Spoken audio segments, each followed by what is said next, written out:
Pemirsa, langsung saja kami akan ajak Anda untuk menyaksikan NTV Insight bersama Tasya Lutmila dan Gabriel Yoga. Silakan kawan-kawan.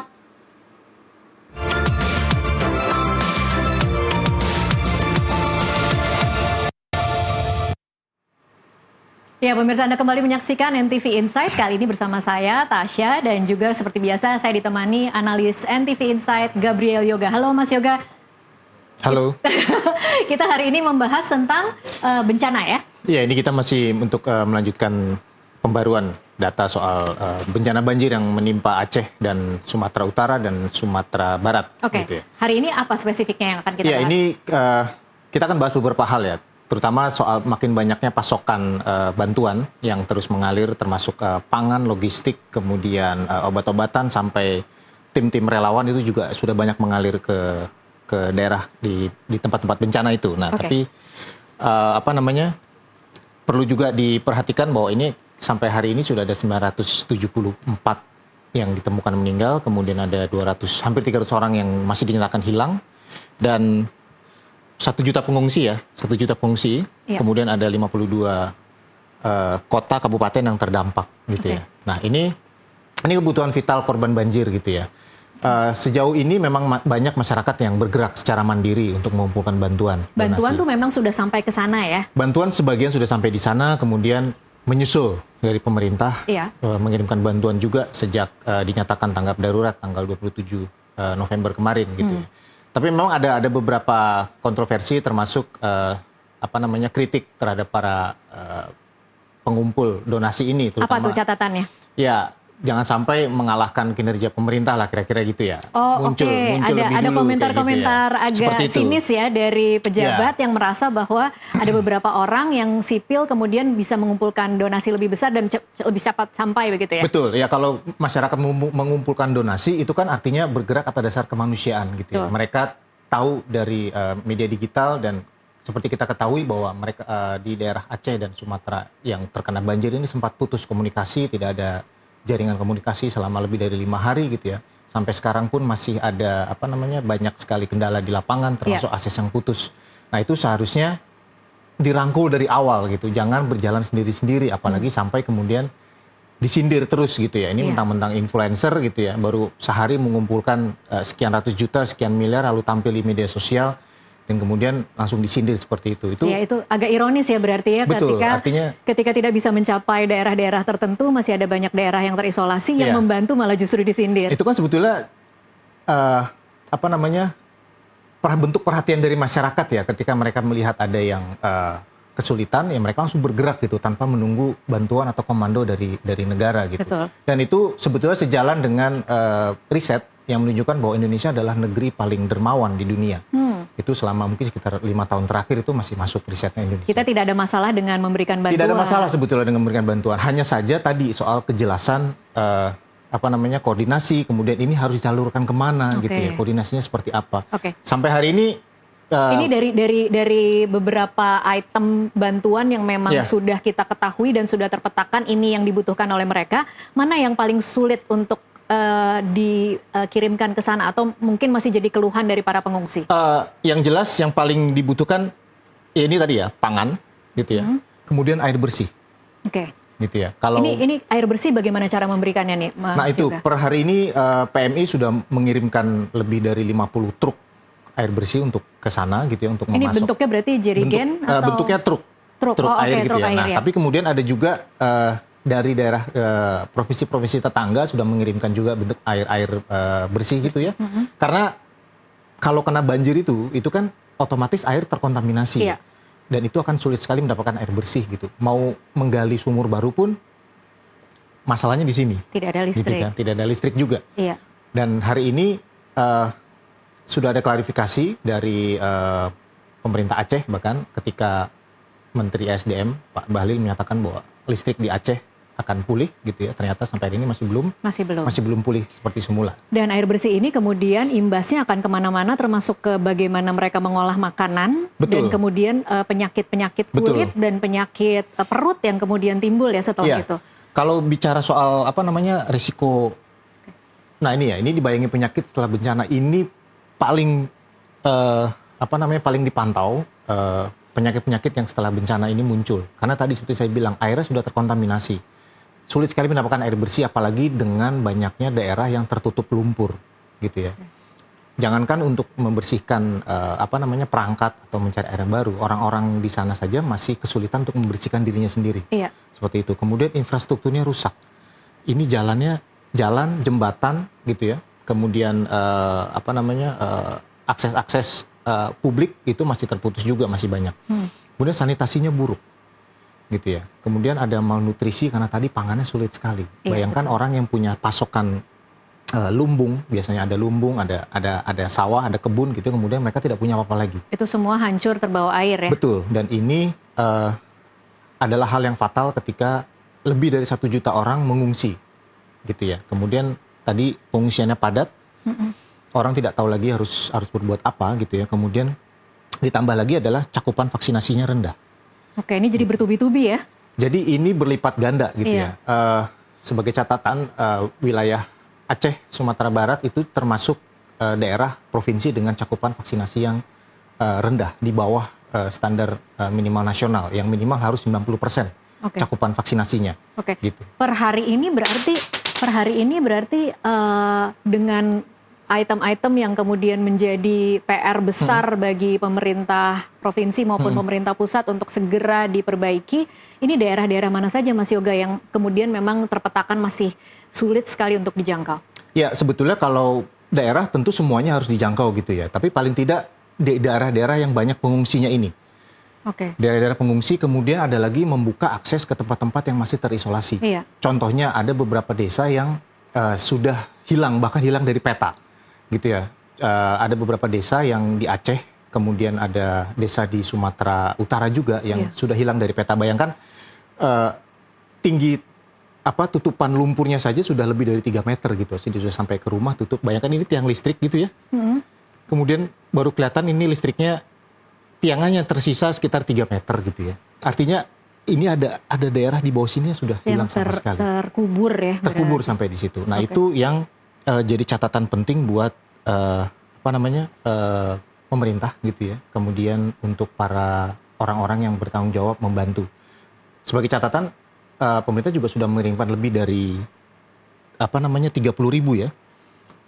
30.000 personil TNI dan Polri. Ini termasuk yang beritanya baru-baru ini kita lihat bahwa mereka harus sampai berjalan kaki membawa bantuan. Betul. Itu seberapa efektif ya Mas Yoga kemudian bisa mencapai daerah-daerah yang terisolasi, dan kemudian bantuan itu memang cukup untuk daerah-daerah yang masyarakatnya memang tidak bisa dijangkau dengan kendaraan? Ya, kalau dilihat tentu saja aksesnya paling memungkinkan lewat udara, tapi sekali lagi armadanya kan terbatas ya, dan barang yang dibawa juga terbatas, dan helikopter terutama tidak bisa mendarat di sembarang tempat gitu ya. Iya. Kalau kelihatannya rata tapi ternyata bawahnya masih berlumpur, pilot juga tidak akan berani mendaratkan helikopter. Iya.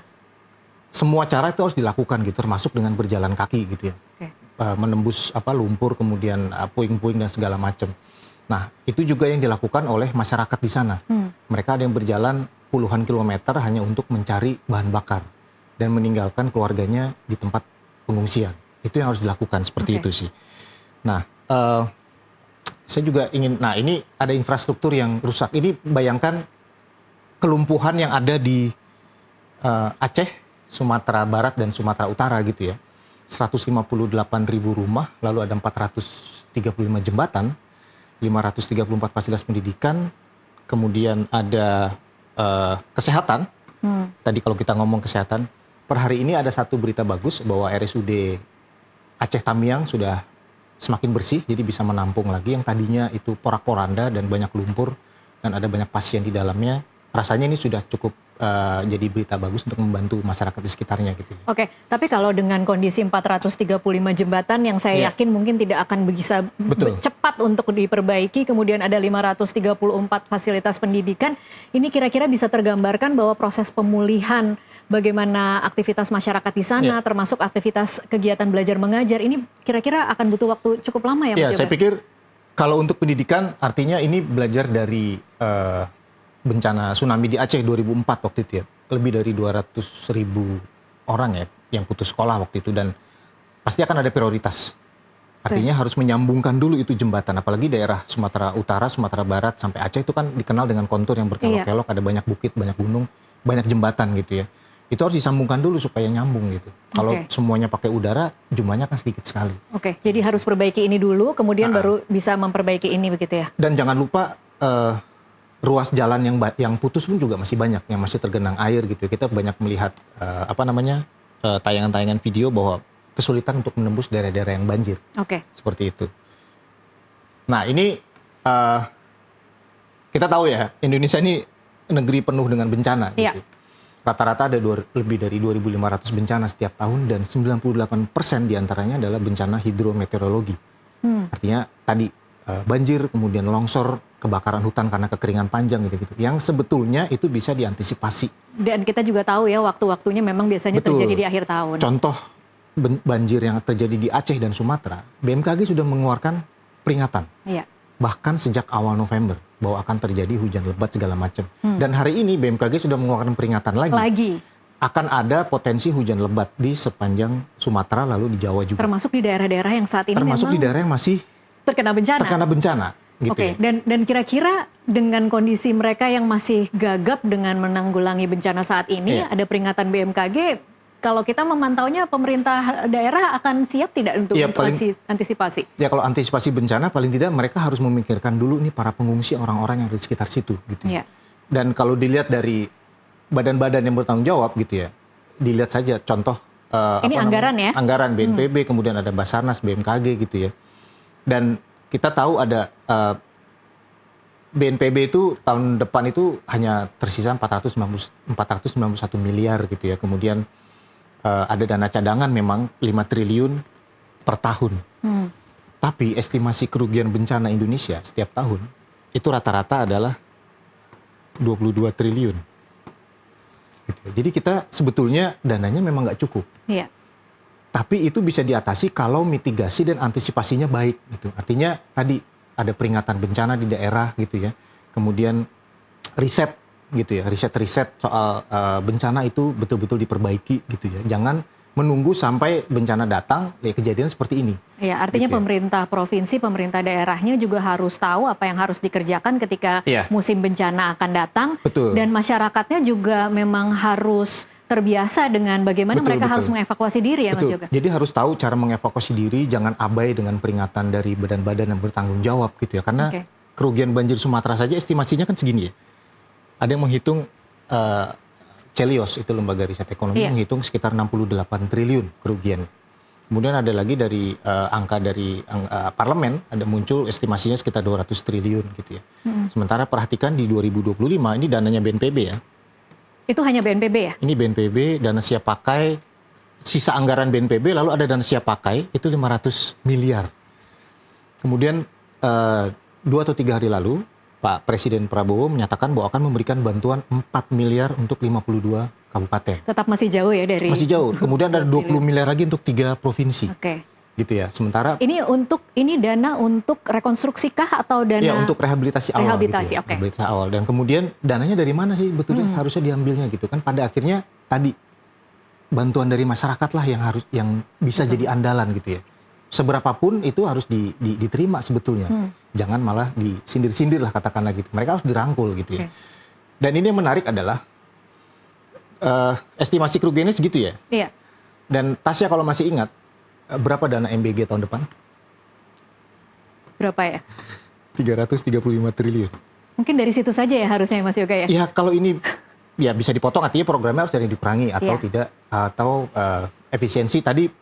Pak Menteri Keuangan, Pak Purbaya berbicara soal dana penanggulangan bencana untuk tahun depan aman. Ada potensi efisiensi anggaran 60 triliun. Tapi efisiensinya katanya dari dana rapat, dari dana rapat-rapat yang tidak penting menurut Pak Menteri gitu. Nah, artinya kita tunggu saja nanti kementerian mana yang tahun depan akan dipangkas anggaran gitu. Karena kementerian-kementerian strategis sudah pasti akan dikerahkan untuk membantu merehabilitasi dan merekonstruksi lagi Aceh dan Sumatera. Gitu. Nah, pertanyaan selanjutnya adalah apakah penting membuat badan khusus seperti yang terjadi ketika setelah tsunami Aceh dan Nias tahun 2004 ya. Waktu itu mereka ada BRR kan, Badan Rehabilitasi dan Rekonstruksi. dibentuk 2005, kemudian selama 5 tahun mereka membangun Aceh, iya, yang porak-poranda waktu itu karena tsunami. Tapi catatan lain adalah waktu itu ada bantuan internasional, gitu ya. Indonesia membuka diri, bahkan membuka udaranya untuk pesawat-pesawat bantuan internasional datang ke Aceh, gitu ya. Waktu itu Pak Presiden Pak SBY waktu itu ya. Menariknya saat ini? Menariknya saat ini bantuan internasional masih ditutup, meskipun banyak negara yang menawarkan. Contoh Jepang, Uni Emirat Arab, kemudian Iran juga sudah menawarkan bantuan. Kita sudah tahu belum apa alasan mengapa kita menolak? Alasannya sudah disampaikan oleh beberapa pejabat gitu ya, bahwa termasuk Pak Presiden, bahwa kita masih bisa mandiri loh. Gitu. Tapi seberapa kuat sebetulnya kemandirian ini dengan melihat catatan sejak 20 banjir terjadi sejak 26 November. Artinya ini sudah hampir 2 minggu ya. Dan hari ini masa tanggap darurat di Sumatera Barat pun diperpanjang lagi, jadi 14 hari lagi gitu. Artinya memang ini masih belum selesai dan masih akan panjang sekali prosesnya. Oke, apa gitu, harusnya rekomendasinya sebenarnya terima saja bantuan dari luar atau seperti apa? Selama itu bantuannya masih cocok gitu ya, itu diterima. Contoh adalah yang dilakukan oleh pemerintah Aceh.